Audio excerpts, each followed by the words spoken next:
Welcome to episode 11 of Secret City Geek Lab, your resource for everything geek. We'll talk movies, TV, comic books, video games, and anything geek-related. I'm your host, Alan Ng, and you'll hear from me and members of the improv comedy group Secret City Comic Society. Today's show will feature Will Acker, Davey Linam, and Joey Shope. Today's show is brought to you by Secret City Comic Society, the best in all ages improv comedy in downtown Fullerton. Visit Secret City Comic Society and the Geek Lab at secretcitycomedy.com. Coming up this week, leading up to E3, we're going to have a lot of video game features. I have an interview with comic book writer James Ninness and previews of Iron Man 3 and Star Trek Into Darkness. We're going to start off first with a video game review. This game is Don't Starve. From Klee Entertainment, the publishers. You play it on the PC online. And our review is by Davey Linam. Don't Starve is a 2D adventure survival game from Klee Entertainment. You play as a mad scientist who is thrown to an unknown wilderness filled with crazy animals and monsters. In this world, you only have one goal: don't starve. You are able to set traps, build tools, and fight for your life. The game has a steep learning curve, trying to figure out how each tool works and just how to survive at night.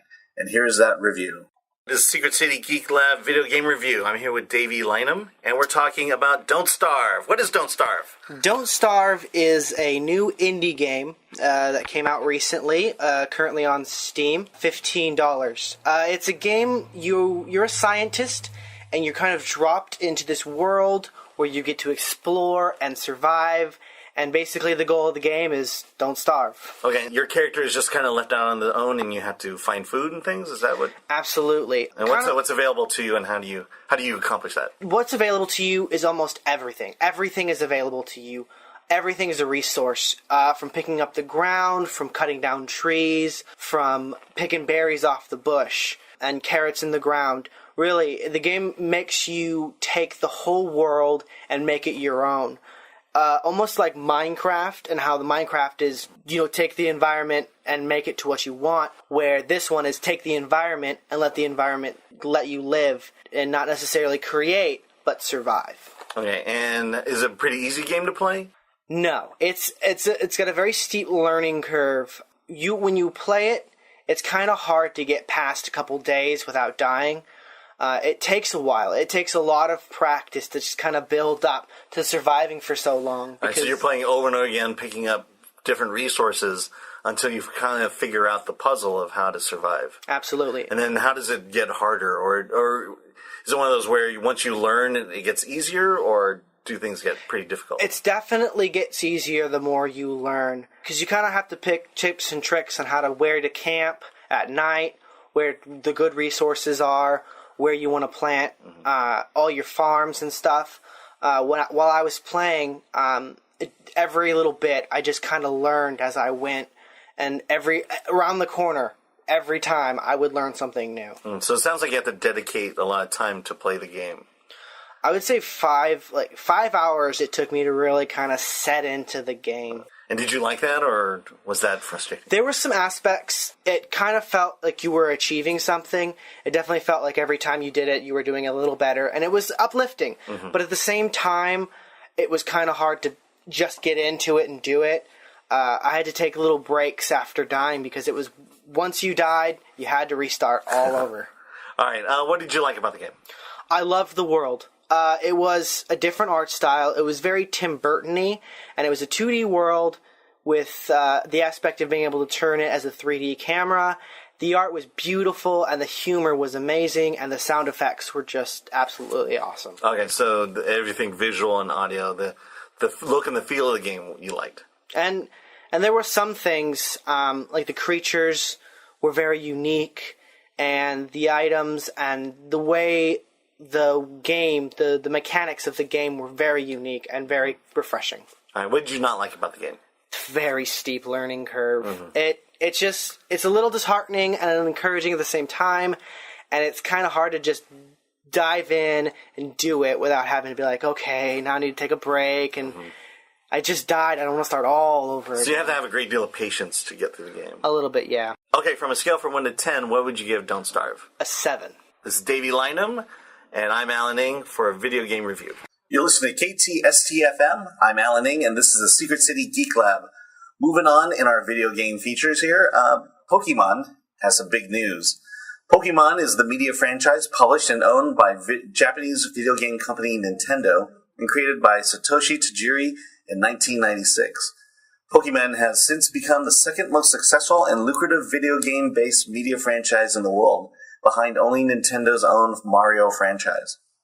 Players of the game are designated as Pokemon trainers, and the two general goals in most Pokemon games for such trainers are to complete the Pokédex by collecting all the available Pokemon species found in a fictional region where the game takes place, and to train a team of powerful Pokemon from those they have caught to compete against teams owned by other trainers, and eventually become the strongest trainer, the Pokemon Master. These themes of collecting, training, and battling are present in almost every version of Pokemon franchise, including the video game. And Joey Shope has a report for us. I'm with Joey Shope, and we're going to talk about the news of Pokemon, what? X and Y. X and Y, all right. So what's the big news? All right, so as of today, May 11th, they've announced 4 new Pokemon and a lot of information with that as well. So when was the last big Pokemon release? The last Pokemon, that was Pokemon Black and White 2. Uh-huh. That was in 2012, or really early 2013, if anything. But this is pretty big news. A lot of people are really excited. Some of the announcements include just 4 new Pokemon. Your standard flying one, like this is another, a Pidgey or a Sparrow, just like another standard one of those. People are excited for this new one. It's like a grass Pokemon, but what's interesting about this one, it's a mount. So for the first time in Pokemon games, you can actually ride a Pokemon in and around town. Wow. Okay. Yeah. Well, I'm not one who's ever played Pokemon, but I assume this is a huge thing. That's a huge deal. Another thing that people are really excited about is there's some customization of your main character. Okay. In the past, you only had your standard girl and guy, but now you can change their skin tone and some of their hair. Okay. But you can't change everything. You can't change their clothes style. You can't change how they look. Mm-hmm. It's essentially just skin tone and a little bit of hair color change. Okay. And this is coming out for what? The Nintendo 3DS. Okay, so the Nintendo's handheld device. Yeah. Yeah, go ahead. I don't know. It seems a lot, although it might not seem like it's a huge deal that just 4 Pokemon have been announced, but people all over the internet are freaking out about these 4 Pokemon. One of them is a panda. It's called the Naughty Pokemon. That's what its title is. Okay. And people have been asking for a panda-type Pokemon for a long time, and so people are really excited about that. It just as more and more information is being leaked, fans are just getting more and more excited about this new Pokemon game. Okay, so why exactly the excitement? I mean, I hear this and I'm not exactly jazzed about it. Well, I don't know. It's really... Pokemon fans are excited about any kind of news for each new release. Every single time there's, like, a rumor or a myth, people will explode all over the internet. Like, when, recently before this one of the things that was leaked was that there's a new Mew evolution. So, in the original Pokemon 151, there's Mew and Mewtwo. And for several generations, there's never been, like, a Mew 3 or an evolution of them. But I know there was a lot of fan art and a lot of myths and rumors flying around about it. But these have been 4 confirmed Pokemon and more confirmed information about what the game's going to feature. Okay. Anything else exciting going on? Oh, the place where this new Pokemon game is centered around is largely influenced by Paris. This has been confirmed by Kokoro, which is a Japanese magazine, that it's going to have a lot of themes and a lot of styles that nods a lot towards the French style of construction. When is this expected to come out? Well, there's some more information that's going to be released on May 19th. Which is coming up in about a week or 2. But no one's really sure when the game's actually due to be released here in America. Okay, so I'm sure we'll have a story coming up on May 19th. This is the Secret City Geek Lab on KTSTFM, and I'm Alan Ng. Big news coming up in the Star Wars realm. A couple weeks ago, if you've been visiting secretcitycomedy.com/geeklab, you know that Lucasfilm shut down the LucasArts video game department. In the wake of that, a big announcement was made recently. It was announced that Lucasfilm Limited and Disney Interactive are entering into a multi-year, multi-title exclusive licensing agreement with Electronic Arts Incorporated, also known as AE. This will cover the creation of new, high-quality Star Wars games spanning multiple genres for consoles, PCs, mobile, and tablet. Industry leaders and creators of best-in-class blockbuster games, the development and publishing team at AE will collaborate with the creative teams at Lucasfilm to provide audiences with all new gaming experiences set in the ever-expanding Star Wars galaxy. As part of the agreement, AE Studios teams DICE, creators of Battlefield series, and Visceral, the Dead Space series, will join BioWare, Mass Effect series, and the Star Wars The Old Republic in the development of new Star Wars games. Our number one objective was to find a developer who could consistently deliver our fans great Star Wars games for years to come, said Kathleen Kennedy, president of Lucasfilms. When we look at the talent and teams that AE has committed to our games and the quality of their vision for Star Wars, the choice was clear. This announcement really shocked the entertainment world, or the video game world, and I had a chance to talk with Joey Shope and William Acker and get their opinions about what happened, and here's that discussion. We haven't had one of these in a while, but it's a Secret City roundtable. With me is Joey Shope and William Acker. All right, and we're going to talk about. So apparently, LucasArts has given its licenses to EA video games. Yeah, more specifically, last month they closed down LucasArts after Disney had taken control over Lucasfilms, and instead now gives the rights to all Star Wars games to EA. So now we have EA working on all new potential Star Wars games, and what they've talked about so far is doing sequels, spin-offs, and etc. So we can kind of explore the Star Wars universe that they've built already. Okay, so first question I have is EA the right company to do this? That is the question, really. Yeah. What are some of EA's titles, successful titles? Battlefield, Dead Space. Fantastic game. You have Dragon Wars, which is a mass multiplayer RPG. Great game. All three of those great games. all the sports games. Yeah, and they're all. The thing about it is EA holds a bunch of different kind of companies that kind of work under them, such as DICE, and which made Battlefield. Let me put it this way: I played Battlefront 2, the Stormtrooper video game where you get to go to different planets and shoot, stuff like that. If they made Battlefront 3 or a game like that with clones going around shooting much like Battlefield 3, then I'd be pretty excited about that. But again, not a lot of information's been dropped from either side, really. Yeah. Disney says that they are going to hold on to mobile, social, tablet, and online game categories. So regarding Star Wars. Correct, yes. Okay. So they're going to keep things like Star Wars Angry Birds. They're going to keep the any online Star Wars games that they're thinking about producing through Facebook or etc. That's all going to be through Disney, but mostly main console games are going to be stuck with EA. Okay. Well, what are your general thoughts about and feelings about this? I'm nervous. I'm really nervous because EA has made some great games, like we talked about. Things like BioWare made Dragon Age, Visceral made Dead Space, and both of those are absolutely fantastic games.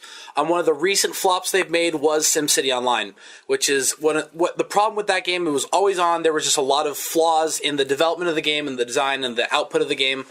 And that led EA right now has the worst company of all time for the last 2 years. They've won that prestigious award twice. All right, so Joey, what's your any additional thoughts? Or let me put it this way, kind of going off what Will said. If they make these games like an all online, kind of like they did with SimCity, then I'll lose all shred of hope that I have towards them.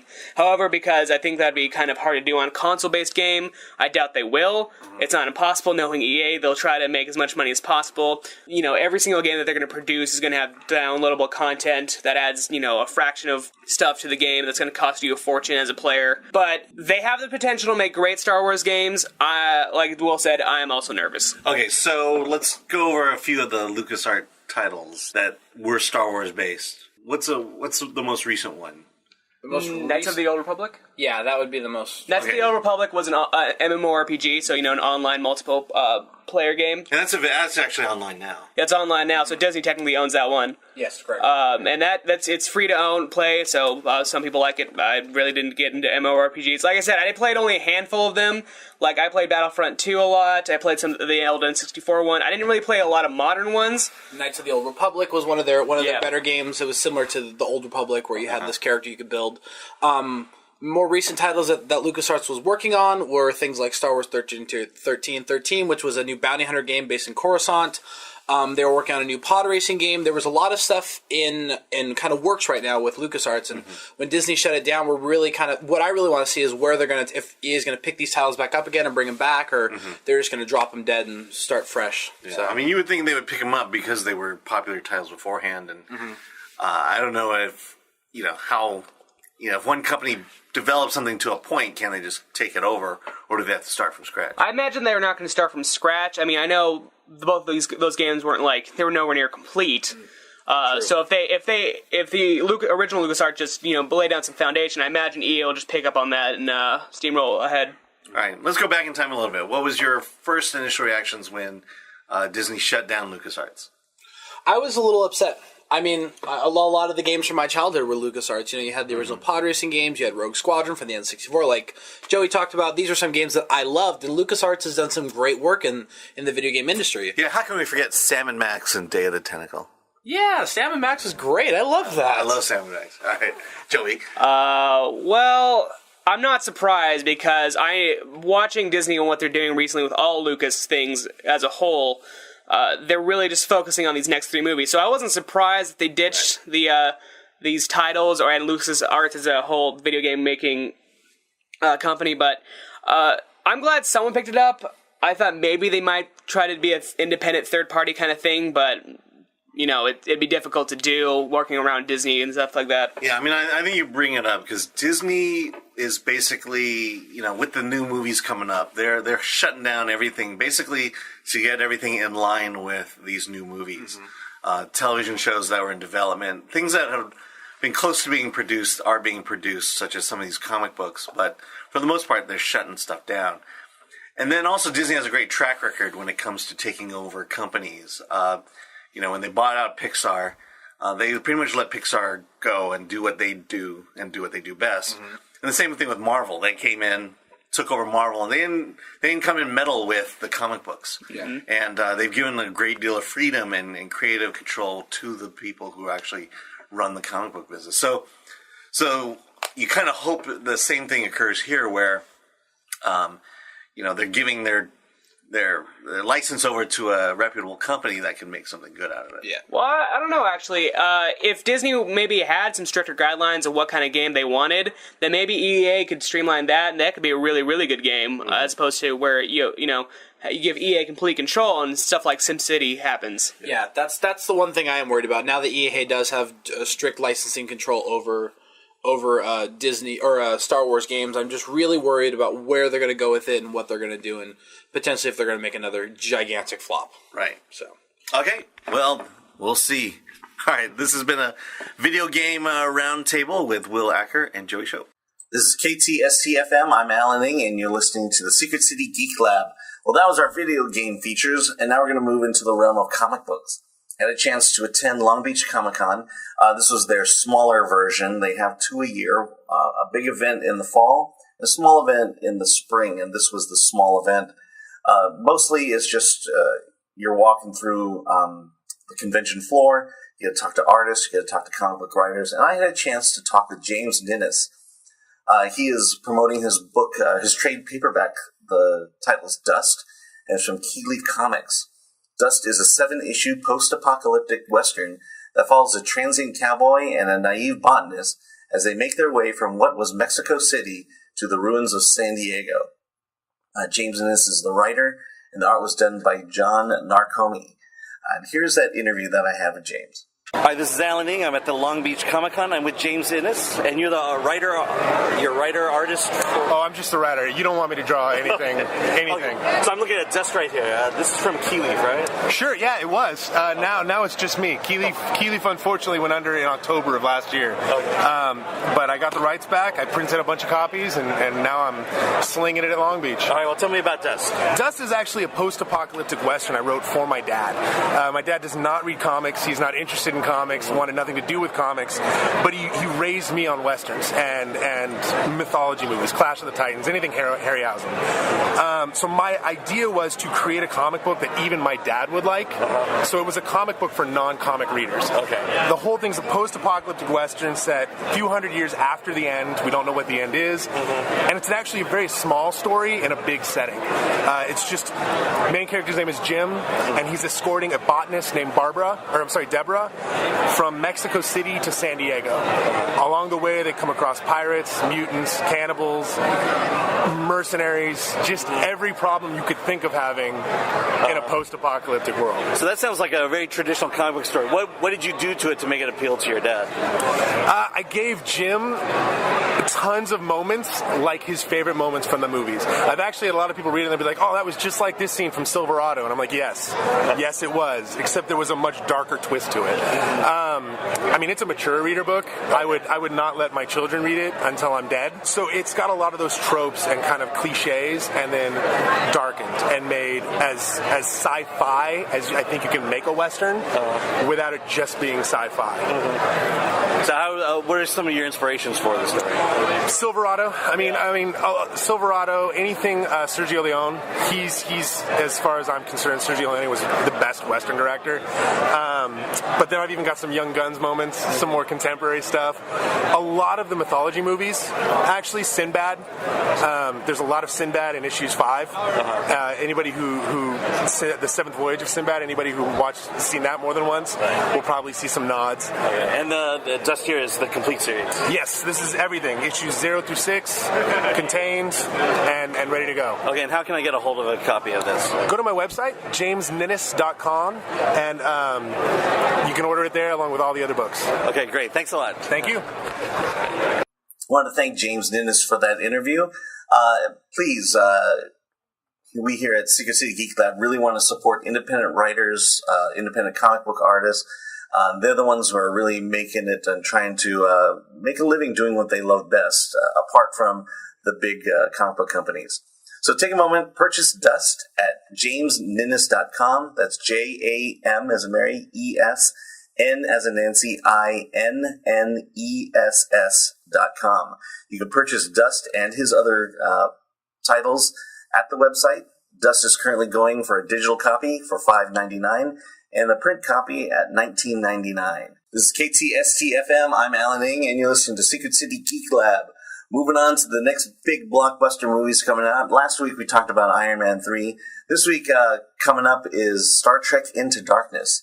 In the summer of 2013, pioneer director J.J. Abrams will deliver an explosive action thriller that takes Star Trek into darkness. When the crew of the Enterprise is called back home, they find an unstoppable force of terror from within their own organization and has detonated the fleet and everything it stands for, leaving our world in a state of crisis. With a personal score to settle, Captain Kirk leads a manhunt to a war-zone world to capture a one-man weapon of mass destruction.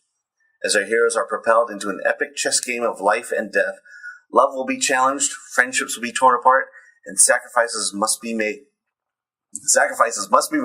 for the only family Kirk has left, his crew.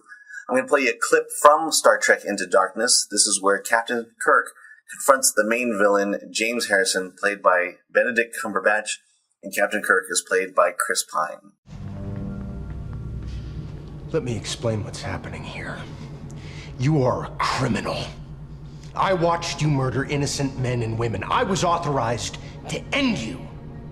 And the only reason why you are still alive is because I am allowing it. So shut your mouth. Captain, you're gonna punch me again over and over till your arm weakens. Clearly you want to, so tell me. Why did you allow me to live? We all make mistakes. No. I surrendered to you because, despite your attempt to convince me otherwise, you seem to have a conscience, Mr. Kirk. If you did not, then it would be impossible for me to convince you of the truth. 23174611. Coordinates not far from Earth. If you want to know why I did what I did, go and take a look. Give me one reason why I should listen to you. I can give you 72. And they're on board your ship, Captain. They have been all along. Iron Man 3 is such an amazing movie. You gotta go out and see it. Well, this has been our episode 7 of Secret City Geek Lab. And it's brought... Whoops. This has been episode 7 of Secret City Geek Lab. It was brought to you by Secret City Comic Society and the Geek Lab, Fullerton's best all-ages improv comedy. Come back next week for more news and updates in the world of geekdom and nerdity. And also visit us online for daily geek news and reviews of comic books, movie, and television at secretcitycomedy.com. So come on and see our shows every Friday night at 8 o'clock, every Saturday at 6:30 and 8:30 p.m. Again, my name is Alan Ng. I am the host of Secret City Geek Lab. I want to thank Will Acker, Davey Linam, and Joey Shope for being a part of tonight's show.